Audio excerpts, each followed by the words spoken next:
भागलपुर के समीक्षा भवन में जिलाधिकारी डॉक्टर नवल किशोर चौधरी की अध्यक्षता में शिक्षा विभाग बिहार सरकार द्वारा आयोजित सक्षमता परीक्षा 2 में जिले के उत्तीर्ण विशिष्ट शिक्षकों को नियुक्ति पत्र प्रदान करने हेतु विशिष्ट शिक्षक नियुक्ति पत्र वितरण समारोह का आयोजन किया गया, जहां नियुक्ति पत्र वितरण समारोह का उद्घाटन जिलाधिकारी डॉक्टर नवल किशोर चौधरी, प्रधान पार्षद डॉक्टर इनके यादव, पीरपैंती विधायक ललन कुमार, जिला परिषद अध्यक्ष मिथुन कुमार यादव, भागलपुर नगर निगम के मेयर डॉक्टर वसुंधरा लाल ने दीप प्रज्वलित कर किया।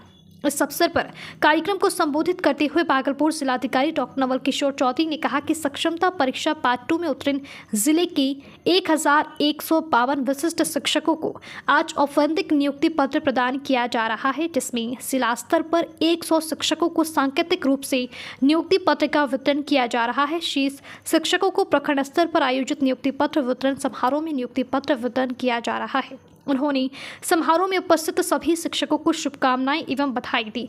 उन्होंने शिक्षकों से कहा कि लोकतंत्र में हम अपने अधिकारों के प्रति सजग रहते हैं, लेकिन अपने कर्तव्यों के प्रति सजग नहीं रहते हैं। उन्होंने कहा कि यदि हम अपने कर्तव्यों के प्रति सजग रहें तो हमें अधिकार मांगने की जरूरत ही नहीं पड़ेगी, अधिकार हमें स्वयं मिल जाएगा। उन्होंने कहा कि यहाँ उपस्थित लोगों में से 90% लोगों की पढ़ाई सरकारी स्कूलों में हुई है और हम सभी जानते हैं उस समय सरकारी स्कूलों में पढ़ाई की जो स्थिति थी और शिक्षकों का जो समाज में जो सम्मान था, पुनः वही प्रतिष्ठा समाज में कैसे प्राप्त किया जाए, ये हमें सोचना पड़ेगा। हमें अपने कार्य प्रणाली पर विचार करना पड़ेगा। कार्यक्रम में आयुक्त के सचिव अनिल कुमार राय, अपर समाहर्ता महेश्वर प्रसाद सिंह, जिला शिक्षा पदाधिकारी राजकुमार शर्मा, संयुक्त निदेशक जनसंपर्क के नागेंद्र कुमार गुप्ता सहित संबंधित पदाधिकारी उपस्थित थे। क्योंकि 20 तो पहले से ही हम लोग नई ऊर्जा के साथ रहते थे, लेकिन सरकार ने हम लोगों के साथ थोड़ा सा नाइंसाफी किया है, ख्याल भी रखा है, लेकिन थोड़ा सा ये कि सीनियरिटी के हिसाब से हम लोगों का कुछ क्लियर नहीं किया गया है कि हाँ सीनियरिटी क्या होगा नहीं होगा। पेमेंट में भी ज्यादा इंक्रीज कुछ हुआ नहीं है, तब पर भी मिला जुला के ठीक है। सीनियरिटी को लेकर अगर क्लियरेंस हो जाती तो खुशी ज्यादा, बहुत ज्यादा खुशी होती। हम लोग आ तो गए हैं लेने के लिए, लेकिन अंदर से कोई उमंग नहीं है। सक्षमता परीक्षा 2 उत्तीर्ण करने वाले इस जिले में कुल 1152 शिक्षक हैं, जिनमें से कि 100 शिक्षकों को सिंबॉलिक स्तर पे यहाँ पे माननीय विधायक जी, माननीय विधान पार्षद महोदय, समस्त जनप्रतिनिधियों के समक्ष, समस्त अधिकारियों के समक्ष जिला स्तर पर 100 शिक्षकों को यहाँ पे जो सर्टिफिकेट का वितरण किया गया है और शेष सभी प्रखंडों में कैंप लगे हुए हैं और वहाँ पे भी सर्टिफिकेट का वितरण किया जा रहा है।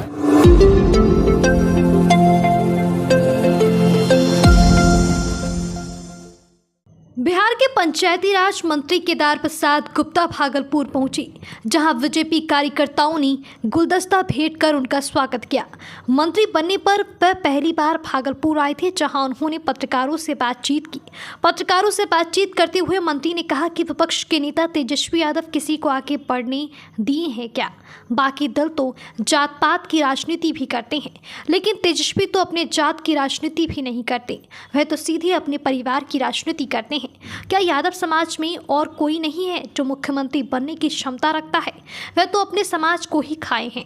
वहीं निशांत कुमार के जदयू में आने के सवाल पर मंत्री ने कहा कि उनका स्वागत है, उनके परिवार की पृष्ठभूमि रही है कि वह राजनीति में आ सकते हैं, वह काम भी कर रहे हैं, इसमें क्या दिक्कत है? बिहार विधानसभा चुनाव के बारे में भाजपा के राष्ट्रीय अध्यक्ष जेपी नड्डा पहले ही कह चुके हैं कि पीएम मोदी और सीएम नीतीश कुमार के नेतृत्व में चुनाव लड़ा जाएगा, इसमें अलग से तो कोई बात ही नहीं है।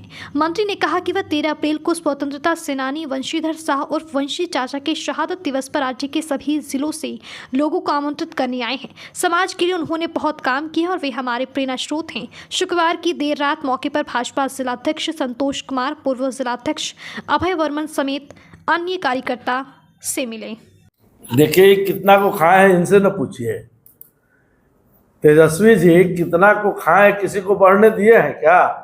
अपने अच्छे कहते हैं जात की पार्टी, तो जात की भी पार्टी नहीं है, यह तो परिवार की पार्टी है। इनसे ज़्यादा काबिल यादव समाज में लोग नहीं है, यह तो अपने समाज को ही खाए हैं, पार्टी तो छोड़ दीजिए। क्या आप लोग चाहते हैं कि निशांत जी राजनीतिक में आए? अरे निशांत जी आते हैं तो स्वागत है, क्या दिक्कत है? पृष्ठभूमि उनके परिवार का राजनीतिक रहा है, समाज का काम करते रहे हैं, क्या दिक्कत है?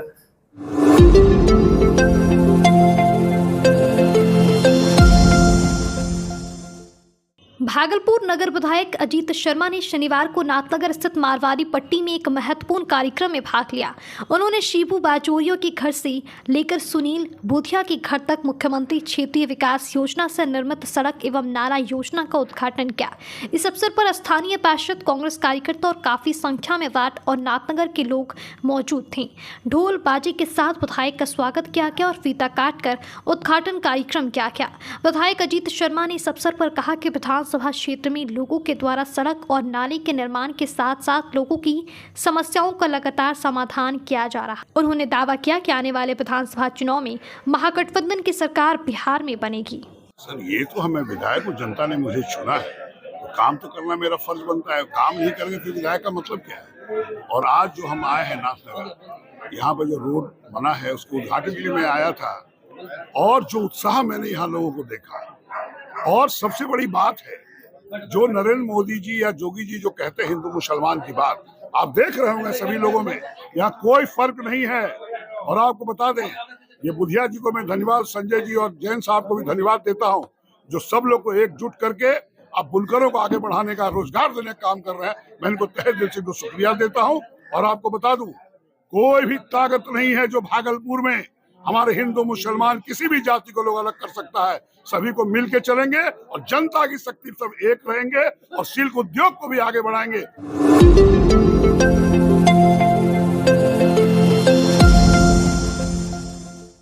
भागलपुर में महिला और पुरुष बैंक कर्मियों ने महिलाओं की हर क्षेत्र में भागीदारी बढ़ाने के साथ साथ सशक्त और मजबूत बनाने के उद्देश्य से जागरूकता रैली निकाली। इस रैली में भागलपुर यूनियन बैंक के क्षेत्रीय कार्यालय में कार्यरत दर्जनों महिलाएं बैंक कर्मी शामिल हुई। उन्होंने सभी क्षेत्रों में आधी आबादी की भागीदारी बढ़ाने के लिए समाज की अन्य महिलाओं को जागरूक करते हुए लोगों से महिलाओं का सम्मान करने की अपील की। इस रैली के दौरान यूनियन बैंक के बैंक कर्मी प्रतिप्रिया, उप क्षेत्रीय प्रमुख अंजनी कुमार सहित अन्य बैंक कर्मी मौजूद थे। हमारे जो यूनियन बैंक ऑफ इंडिया केंद्रीय कार्यालय के निर्देशानुसार अंतर्राष्ट्रीय महिला दिवस के अवसर पर एक कार्यक्रम का आयोजन किया गया है। ये विशेषकर महिलाओं के लिए ही है, महिलाओं की उन्नति और उनकी प्रगति के लिए है। तो आज हम सभी यूनियन बैंक ऑफ इंडिया क्षेत्रीय कार्यालय भागलपुर के जो स्टाफ सदस्य हैं और साथ में जो हमारे कुछ ग्राहकगण भी हैं, आज हम सभी हमारे समाज में क्षेत्रीय कार्यालय भागलपुर और पूरे समाज में हम लोग महिलाओं की उन्नति के लिए एकत्रित हुए हैं। और केंद्रीय कार्यालय के द्वारा कई तरह के कार्यक्रम आयोजित किए जा रहे हैं अंतर्राष्ट्रीय महिला दिवस के अवसर पर।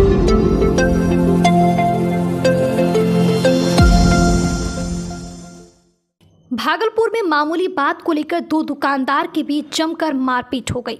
इस दौरान एक दुकानदार ने दूसरे दुकानदार पर चाकू से हमला कर दिया।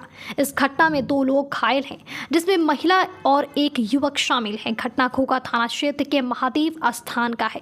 जानकारी के अनुसार बीती रात महादेव स्थान में अखाड़ा प्रतियोगिता का आयोजन किया गया था। इसमें खिलौनों की कई सारे दुकान लगाए गए थे। वहीं पक्की सराय के रहने वाले एक युवक ने भी दुकान लगाया था। साथ ही महादेव स्थान गांव के रहने वाली किरण देवी ने भी दुकान लगाई थी। इसी दौरान एक ग्राहक किरण के दुकान पर आई और खिलौनों का खरीदारी किया जो टूटा हुआ था, तो ग्राहक ने दूसरा खिलौना मांगा। इसी बीच किरण ने टूटा खिलौना बगल के दुकानदार के टेबल पर रख दिया। वहीं दूसरे दुकानदार का कहना था कि यह मेरा खिलौना है। इसी को लेकर बात विवाद होने लगा। जानकारी के बाद जब किरण के पुत्र समझाने के लिए संतोष को पहुंची तो दूसरे दुकानदार से चाकू से उस पर हमला कर दिया गया। घटना के बाद मेला समिति के लोग मौके पर पहुंचे, जिसके बाद घायल को इलाज के लिए ले जाने को कहा गया और आरोपी दुकानदार को पकड़ लिया गया। वहीं घायल किरण ने बताया कि मेला समिति के लोगों ने उसे छोड़ दिया है। इधर सूचना के बाद मौके पर स्थानीय पुलिस भी पहुंची और मामले की छानबीन में जुट गए हैं। फिलहाल घटना में घायल मां बेटी का इलाज भागलपुर के मायागंज अस्पताल में चल रहा है। डॉक्टरों के मुताबिक घायल संतोष की स्थिति चिंताजनक है। इधर घटना के बाद घायल के अन्य परिजन अस्पताल पहुंचे। हमारे समाचार लिखे जाने तक घायलों की तरफ से पुलिस से शिकायत नहीं की गई थी। कितने बार चाकू मारा? हमको एक बार मारा, एक बार मेरा बेटा को मारा। चाकू पहले से लेकर रखा था? पहले से उसके फड़ों में चाकू था। कब से दुकान लगा रहा है? दुकान तो जमदिन से मेला था, वही से आज लगाए, बुधवार से लगाए। और पहले जब से दशहरा बैठता था दुर्गा मेला तब से लगाते थे, लेकिन दशहरा में और शिवरात्रि में लगाते। चाकू मार के भाग गया वो। दशगर्दा पकड़ा उसको, अंदर ले गया। हमको बोला, इसको बोला डॉक्टर कन ले चल जाओ। गया डॉक्टर कन लेके, वहाँ जे ले गया समिति लोग ने उसको भगा दिया लड़का को।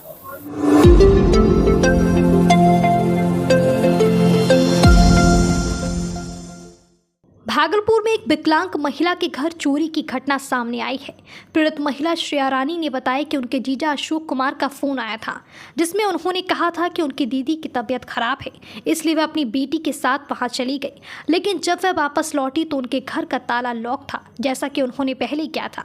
लेकिन जब उन्होंने ताला खोलकर अंदर जाने की कोशिश की तो उन्हें अपनी स्कूटी, सोना चांदी, शैक्षणिक दस्तावेज, स्वास्थ्य संबंधित दस्तावेज और पिता के जमीन के दस्तावेज गायब मिले। इन सभी की कीमत लगभग 8 लाख रुपए है। श्रेया रानी ने बताया कि उन्होंने अपने भाभी कंचन देवी को बताकर गई थी, लेकिन उन्होंने ही उनकी सारी चीजें चोरी कर ली। पीड़ित महिला ने 0 माइल थाने में आवेदन दिया, लेकिन थानेदार ने उन्हें बताया कि प्रधानमंत्री नरेंद्र मोदी आ रहे हैं, इसलिए अभी कोई कार्रवाई नहीं की जा सकती। इसलिए श्रेया रानी ने भागलपुर आईजी विवेक कुमार को आवेदन देकर न्याय की गुहार लगाई है। आईजी साहब के यहाँ दे के आए हैं कागज़। तो मेरी एक बेटी है जो हम शरीर से भी अस्वस्थ हैं, विकलांग हैं, और मुझे 8 लाख का पूरा धक्का लगा है, जो उसका मुआवजा चाहिए।